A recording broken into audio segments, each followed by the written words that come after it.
Եթե մեր հասարակության այն մասը, որը հիմա պասիվ է, չկողմնորոշված է, տեսնի, որ ասպարեզ է իջել նոր ուժ, որը իսկապես ուժ է, մի քանի մարդ չի, մարդ կուսակցություն չի, ուժը տեսնում են, ասենք իր թևերն են տեսնում, ուսերն են տեսնում, դեմքն են տեսնում եւ այլն, դա կբերի նրան, որ մեր հասարակության զգալի մասը այդ օրը դուրս կգա տնից կգա ընտրության, դա շատ կարևոր է։ Մեր համար ի վերջո նպատակի հետ է, որպեսզի մենք մարդկանց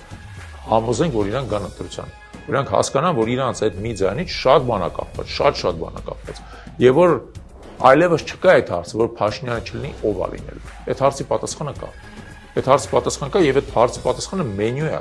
Ուզում ես գնա Սամվել Կարապետյանին ընտրի, ուզում ես արի Ավետիք Չալաբյանին ընտրի, ուզում ես գնա Գագիկ Ծառուկյանին ընտրի, բայց ինքը մենյու է ունենալու։ Եվ դա կարևոր է։ Մարդկանց նաեւ ընտրություն է պետք, որպեսզի մարդիկ հասկանան, որ այդ հարցը բա Փաշինյանը չլինի, ով է, այլ գոյություն չունի։ Վերջ Փաշինյանի այսպես ասած դարաշրջանը վերջացել է։